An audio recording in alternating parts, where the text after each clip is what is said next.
السلام علیکم ورحمۃ اللہ وبرکاتہ۔ نحمدہ ونصلی علی رسولہ الکریم وعلی آلہ واصحابہ اجمعین، اما بعد، اعوذ باللہ من الشیطان الرجیم، بسم اللہ الرحمن الرحیم۔ قل ان کنتم تحبون اللہ فاتبعونی یحببکم اللہ ویغفر لکم ذنوبکم واللہ غفور رحیم۔ صدق اللہ مولانا العظیم۔ بارگاہ بکس پناہ میں ہدیہ درود پیش فرمائیں۔ اللہم صلی علی سیدنا مولانا محمد وبارک وسلم، صلاۃ و سلاما علیک یا رسول اللہ صلی اللہ تعالی علیہ وسلم۔ میرا قول صلاۃ تسلیم کے پیارے دیوانوں، ماہ رمضان کا 7واں روز ہے اور سلسلہ مسائل کا یہ 7واں درس ہے۔ کل ہم نے یہ سماعت کیا کہ ایمان کی حفاظت کے لیے آدمی کو بہت زیادہ کوشش کرنے کی ضرورت ہے۔ بغیر کوشش کے آدمی اپنا ایمان بچا نہیں سکتا ہے، اور اس کے لیے میں نے قرآن مجید فرقان حمید کی دو آیتیں آپ کے سامنے پیش کی تھی۔ ایک یہ کہ اللہ نے فرمایا کہ علیکم انفسکم لا یضرکم من ضل اذا اہتدیتم، کہ تمہیں اپنے آپ کو بچا کے رکھنا ہے۔ اگر تم ایسا کرو گے تو جو گمراہ کرنا چاہتا ہے، اگر تم ہدایت پر رہنا چاہتے ہو تو وہ گمراہ نہیں کر پائے گا، کچھ بھی نقصان نہیں پہنچا پائے گا۔ اور من جو فرما گے، اس کا مطلب کوئی بھی گمراہ کرنے والا اسی وقت گمراہ کر سکتا ہے جب وہ آپ کے اندر کوئی امید پاتا ہے کہ میں اس کے ساتھ بات کروں گا، یہ میری بات سنے گا اور میری بات پر توجہ کرے گا، تبھی وہ آپ کے ساتھ میں آگے بڑھتا ہے۔ اور اگر وہ نا امید ہوتا ہے کہ آپ اس کی بات سننے والے نہیں ہیں تو وہ آپ کے پاس آنے والا بھی نہیں ہے۔ تو قرآن نے واضح فرما دیا کہ گمراہوں سے بچنے کے لیے تمہیں سب سے پہلے اپنے آپ کو یہ سمجھنے کی ضرورت ہے کہ میں ہدایت پر ہوں، اور جب میں ہدایت پر ہوں تو پھر ہدایت کی کوئی بات کرتا ہے تو میں اس سے کہوں گا کہ بھائی سوری، میں آپ کی بات سننا نہیں چاہتا ہوں، تم کیا بات کرنا چاہتے ہو؟ میں خود ہدایت پر ہوں، اس لیے اس کی بات نہیں، ہاں وہ دوسرے اعمال وغیرہ کی بات کرو تو الگ ہے، ہدایت کی نہیں کر سکتے اس لیے کہ میں خود ہدایت پر ہوں۔ کہ آدمی کو اپنی ہدایت پر یقین ہوتا ہے تو دوسرے کے جھانسے میں نہیں آتا ہے۔ آتا کون ہے؟ کہ جس کو خود اپنا ریلیجن پتہ ہی نہیں ہے، اور جو یہ سمجھتا ہی نہیں ہے کہ میرے پاس میں جو ہے وہ 100% رائٹ ہے، تب وہ دوسرے کی بات سنتا ہے۔ تو قرآن کہتا ہے کہ پہلے یقین پیدا کرو اپنے اوپر کہ تم جس پر ہو وہ بالکل 100% رائٹ ہے، اس میں کوئی شبہ نہیں ہے کہ میرا عقیدہ کوئی غلط ہے یا میرا مسلک کوئی غلط ہے۔ الحمدللہ میں 100% رائٹ ہوں اور میں حق کے اوپر۔ تو پھر حق کی بات میں دوسرے کی بات آپ نہیں سنیں گے۔ دوسرے کی بات کب سنیں گے؟ جب آپ کو ایسا لگے گا یار میں یہ جو کہہ رہا ہے، میں تو ایسا کر رہا یا ایسا مان رہا ہوں، اور یہ تو ایسی بات کر رہا ہے، تو پتہ نہیں میں جس پر ہوں وہ صحیح ہے کہ نہیں ہے۔ تو آپ نے اپنے عقیدہ کو کس میں ڈال دیا؟ شک میں ڈال دیا۔ جب آپ کا عقیدہ شک میں جائے گا تو آپ دوسرے کی بات پر توجہ کریں گے کہ بھائی اب مجھے سننے دو کہ یہ کیا کہتا ہے، اگر اس کا صحیح ہے تو میں اس پر چلا جاؤں گا۔ تو یہ آپ اپنے دین پر نہیں تھے، اس لیے کہ یہ شک ہے تبھی دوسرا آپ کو ورگلا سکتا ہے۔ تو قرآن یہی کہتا ہے کہ ہدایت پر تم رہنا چاہتے ہو اور تمہیں معلوم ہے کہ تم ہدایت پر ہو، تو کوئی گمراہ تمہیں نقصان نہیں پہنچا سکتا ہے۔ وہ نقصان اسی وقت پہنچا سکتا ہے جب تمہیں اپنے عقیدے میں کوئی شبہ پیدا ہو جائے۔ حضرت امام مالک رحمت اللہ تعالی علیہ جو 4 اماموں میں سے ایک امام ہے اہل سنت والجماعت کے، اور ہزاروں لوگ ان کی تقلید کرتے ہیں، اتنے بڑے امام، ایک مرتبہ وہ اپنے مریدوں کے ساتھ، ماننے والوں کے ساتھ باہر نکل کے کئی راستے میں جا رہے تھے، تو ایک مرجیا عقیدہ رکھنے والا، یعنی جو مرجیا کسے کہتے ہیں کہ وہ لوگ یہ کہتے ہیں بس ایمان لے آئے نا تو تم سیدھے جنتی، اب کچھ کرنے کی ضرورت نہیں، ایمان کے بعد میں کوئی بھی چیز نقصان نہیں پہنچا سکتی ہے۔ ان کا کہنا یہ ہے کوئی گناہ ہو، کچھ بھی ہو، یعنی کچھ بھی کرو، بس کلمہ پڑھ لو، آگے کچھ نہیں کرنا۔ جیسے ابھی ہمارے اندر ایسے ہی سب ماحول چل رہے ہیں کہ نعت کی محفل میں بیٹھ جاؤ تو سیدھے جنت میں چلے جاؤ، تو یہ سب غلط ہے۔ پورا قرآن جو ہے وہ ہزاروں وعیدوں کے اندر ہے، بلکہ کوئی آدمی قرآن مجید فرقان حمید کا 29 اور 30 سپارہ اور کچھ بھی نہیں، یہ 2 سپارے اگر صرف پڑھتا ہے صرف ترجمے میں، اس کو ڈیٹیل میں بھی نہیں جانا، تو اس کو پتا چلے گا یہ پورے کے پورے 2 سپارے صرف خوف خدا کے اندر نازل کیے گئے۔ اب اندازہ لگاؤ کہ اگر کچھ ہے ہی نہیں، وہاں کچھ ہے ہی نہیں، بس سیدھے ہی جانا ہے، تو یہ قرآن تو خود خدا کی کتاب ہے، وہ خدا ہم سے کلام کر رہا ہے، اور اس نے 1000 آیتیں آخرت کے خوف کے متعلق قرآن پاک میں نازل فرمائیں، تو آخرت کے منازل کتنے خطرناک ہوں گے جو قرآن ہمارے سامنے پیش کر رہا ہے۔ اور لوگ ہمارے سامنے آ کر کے کہتے ہیں کہ بس وہ تو بہت آسان ہے، یہ دنیا ڈیفیکلٹ ہے، آخرت کچھ بھی نہیں۔ تو ایسے سمجھانے والے یا اس طرح کی باتیں لے کے چلنے والے یہ آپ کے لیے رہنما نہیں بن سکتے ہیں، وہ کبھی رہنمائی کرنے والے نہیں ہو سکتے ہیں، بلکہ وہ مس گائیڈر ہیں، کہ وہ آپ کو مس گائیڈ کر رہے ہیں کہ وہ بس کچھ مت کرو اور سیدھے جنت میں چلے جاؤ گے۔ تو یہ مرجیہ عقیدہ ہے۔ ہمارے غوث پاک رحمۃ اللہ تعالی علیہ نے بھی ان کی کتابوں میں اس عقیدے کے ماننے والوں کی بہت بہت برائیاں کی ہے، اور ان کو گمراہ بددین قرار دیا ہے، اہل سنت والجماعت سے ان کو خارج گردانا ہے خود غوث پاک رحمۃ اللہ تعالی علیہ نے۔ بلکہ انہوں نے تو مرجیہ کے ساتھ میں احناف کا لفظ لگا دیا ہے، حالانکہ وہ بعض احناف کا مطلب ایسے ہوتا ہے کہ جیسے ہم لوگ بھی حنفی ہیں اور یہ دیوبندی اور جماعتی لوگ ہیں وہ بھی حنفی ہیں، وہ امام اعظم کو مانتے ہیں، تقلید میں وہ آؤٹ نہیں ہے۔ ہاں جو سعودی والے وہابی ہیں وہ کسی امام کو نہیں مانتے ہیں، وہ تقلید سے ہی آؤٹ ہو گئے ہیں، لیکن یہ لوگ مانتے ہیں۔ تو ہم بھی حنفی ہیں، وہ بھی حنفی ہیں، مگر دونوں میں فرق تو ہے نا، کہ ہم حنفی سنی ہیں اور وہ حنفی دیوبندی ہیں، وہ حنفی جماعتی ہیں۔ ان کے عقیدے میں بے شمار فرق ہے ہمارے عقیدے و نظریے کے حساب سے، اسے فقہ میں امام کا فالو کرتے ہیں اور عقیدے میں وہ لوگ سب پرابلم میں۔ تو اس طریقے سے اس زمانے میں بھی تھا، غوث پاک کے زمانے میں، کہ کچھ حنفی لوگ تھے جو مسلکن تو کہتے تھے کہ ہم حنفی ہیں، لیکن ان کے نظریات ایسے تھے کہ بس ایمان سب کچھ ہے اور ایمان کے بعد میں کوئی چیز نقصان پہنچا ہی نہیں سکتی۔ تو ان لوگوں کو اہل سنت والجماعت سے خارج قرار دیا گیا۔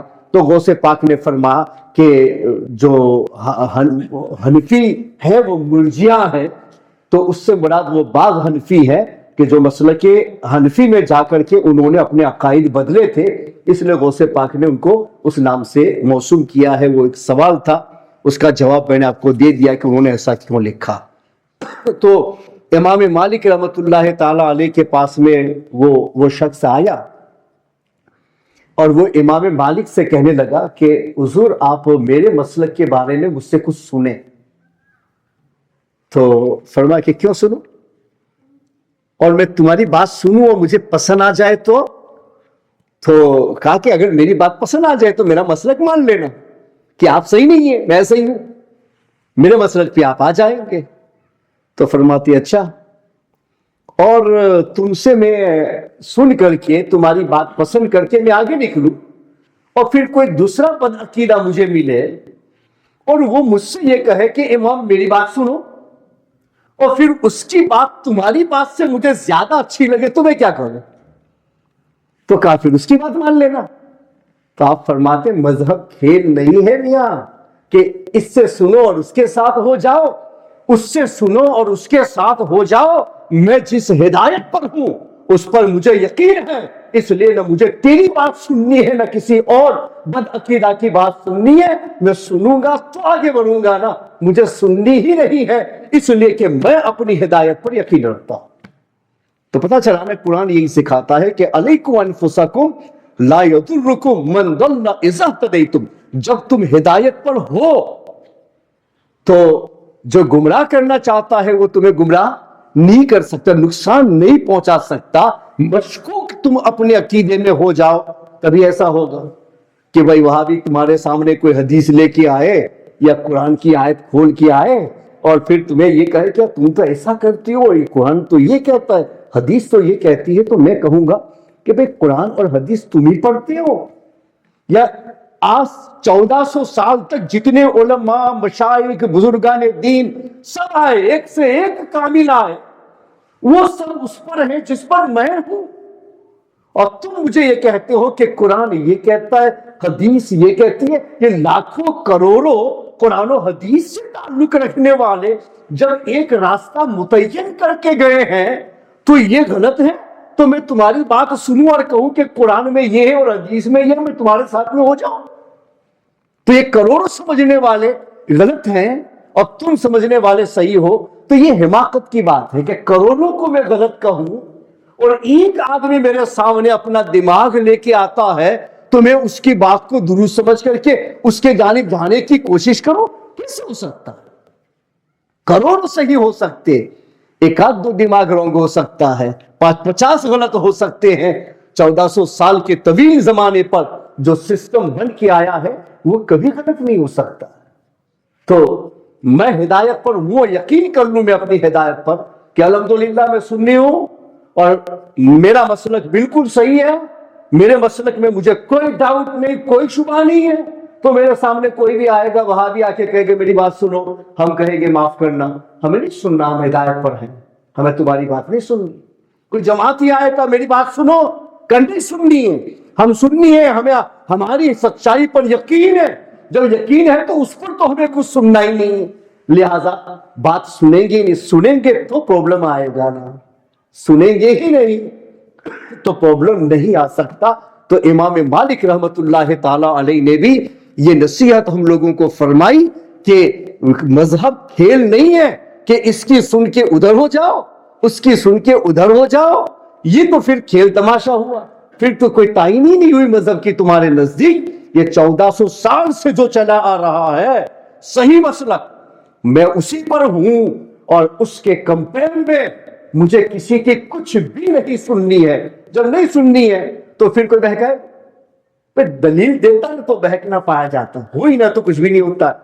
جیسے حضرت امام فخر الدین رازی کا واقعہ آپ نے بارہا سنا کہ وہ موت کے قریب تھے تو شیطان ان کو ورغلانے کے لیے آیا، کہنے لگا کہ امام تم خدا کو ایک مانتے ہو نا؟ کہا تو دلیل دو، انہوں نے دلیل دی، توڑ دی، دلیل دی، توڑ دی، دلیل دی، توڑ دی، ساری دلیلیں ختم ہو گئی تو یہ خاموش ہو گئے۔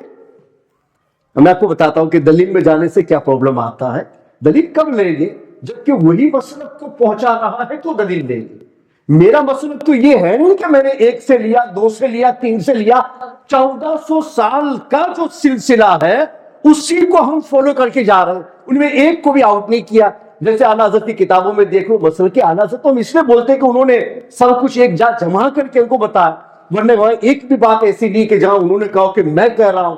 وہی ہے کہ بھائی وہ صحابہ نے یہ کہا، تابعین نے یہ کہا، اس کے بعد مشائخ نے یہ کہا، صوفیاء کرام نے کہا۔ وہ جب کچھ بھی لکھنے کو آتے ہیں نا تو پورا زمانہ وہاں سے لے کے یہاں تک سب کتابوں کا حوالہ پیش کرنے کے بعد کہتے ہیں یہی مسلک اہل سنت والجماعت ہے کہ جس کو ہم لے کے چلتے ہیں تو یہاں سے لے کر کے نبی تک ہم کو پورا تسلسل نظر آتا ہے اور اس کو اس طریقے سے زمانے سے بیان کرتے ہیں۔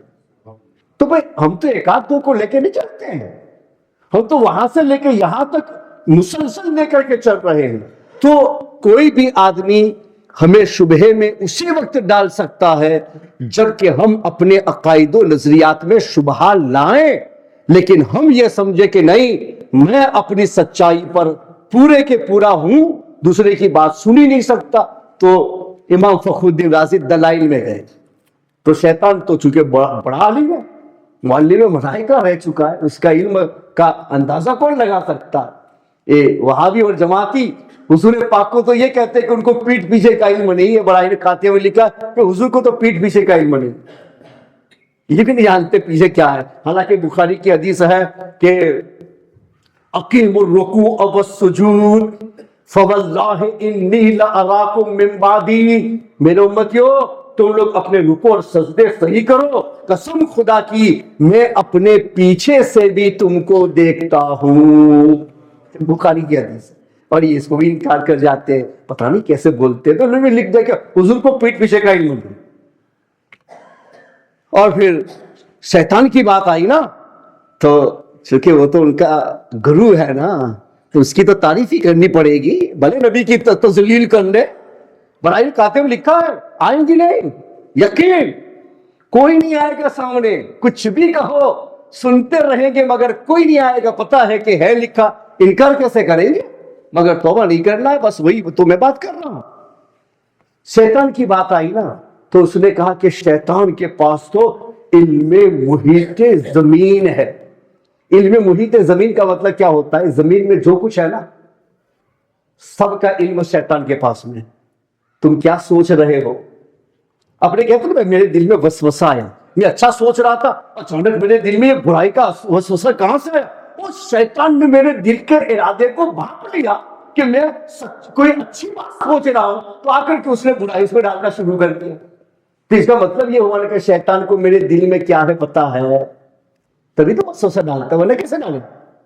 تو یہ کہتے ہیں کہ شیطان کے پاس تو علم محیط زمین، زمین کے چپے چپے کا علم شیطان کے پاس میں ہے. اور نبی کا جہاں تک سوال ہے تو معاذ اللہ نبی کو تو پیٹھ پیچھے کا بھی علم نہیں ہے. تو تسلسل وہاں ہے ہی نہیں. دلائل میں جاؤ تو پرابلم آتا ہے. تو امام فخر الدین رازی نے ساری دلیلیں دے دی نا، تو شیطان نے چھوڑ دیا. شیطان کا علم بتا رہے تھے کتنا وسیع وہ لوگ مانتے ہیں، اپنا تو چھوڑو، وہ اتنا مانتے ہیں، بھلے نبی کے لیے کچھ نہیں مانتے. تو ساری دلیلیں ختم ہو گئی، اب دلیل نہیں ہے، اب کیا کریں؟ یہ کہہ دے کہ میرا عقیدہ صحیح نہیں ہے، مگر وہ تلاش میں ہے. تو نجم الدین کبریٰ رحمۃ اللہ تعالی علیہ یہ امام فخر الدین رازی کے پیر و مرشد ہے. اور پہلے کے زمانے میں لوگ اچھے بزرگوں کو اسی لیے پیر و مرشد بناتے تھے کہ اس طرح کے وساوس ہمارے سامنے آئے تو وہ ہماری حفاظت کر سکے. پھر بعد میں چل کے یہ ساری چیزیں پرابلم میں چلی گئی، اس لیے اب ایسا نہیں ہوتا ہے. اب تو پیروں کوئی مسئلے معلوم نہیں ہے، وہ عقیدے نہیں جانتے ہیں، کبھی کبھی انہی کے عقیدے کے ٹھکانے نہیں ہوتے، وہ کیا بچائیں گے. وہ پہلے کی بات کر رہا ہوں کہ جن کے ایسے بڑے بڑے امام لوگ جن لوگوں کو اپنا پیر سمجھتے تھے. تو نجم الدین کبریٰ رحمۃ اللہ تعالی علیہ نے اپنے کشف سے دیکھا کہ میرا مرید موت کے قریب ہے اور شیطان ان کو ورگلا رہا. تو پھر انہوں نے وضو کر رہے تھے تو وہاں سے پانی پھینکا. حضرت فخر الدین رازی ہوش میں آئے تو فرماتے ہیں یہ کہہ دو میں بغیر دلیل کے اپنے رب کو ایک مانتا ہوں. بس میری دلیل اتنی کہ میرے نبی نے آ کے مجھ سے کہا کہ اللہ ایک ہی ہے. تو دلیل اور کون سی دلیل کہ میں عقل سے سمجھاؤں کہ اللہ ایک کیسے ہے؟ میرے نبی نے آ کے مجھ کو بتا دیا ہے کہ بس اللہ ایک ہے. تو میرے لیے صرف ایک دلیل میرا نبی ہے، نبی کے سوا کوئی دلیل میرے پاس میں نہیں. اب شیطان نے دیکھا تو نبی کو دلیل بنا رہا ہے، کوئی دلیل نہیں، تو توڑے گا کس بات کو؟ شیطان بھاگ گیا. تو پتہ ہی چلا کہ تم سنو اور ڈیبیٹ میں جاؤ تو پرابلم آئے گا. اور یہ اسی وقت ہو سکتا ہے جبکہ میں اپنے معاملات میں شبہے میں ہوں، مگر میں یہ کہہ دوں کہ نہیں، میری سچائی آج کی نہیں ہے، میں 1400 سال سے چل رہی سچائی کو مان رہا ہوں. اس لیے مجھے اس عقیدے کے معاملے میں کسی اور کی سننے کی ضرورت نہیں ہے. تو کوئی بہکانے والا آپ کو بہکا نہیں سکتا ہے. یہ فارمولا قرآن مجید فرقان حمید کا دیا ہوا، رب قدیر کا دیا ہوا. اور کل میں نے آپ کو دوسرا جو بتایا تھا کہ جو بد عقیدہ لوگ ہیں، باطل نظریے کے لوگ ہیں، وہ جب آپ کے سامنے آتے ہیں نا تو ان کا حلیہ اچھا ہوتا ہے، بولنے کا انداز بڑا اچھا ہوتا ہے. تو آپ یہ ان کی باتیں سنیں گے کہ ہمارے سنی مولوی تو جھاڑ دیتے ہیں اور بہت تلخ لہجے میں بات کر لیتے ہیں. یہ دیکھو کتنی میٹھی میٹھی بات کر رہا ہے،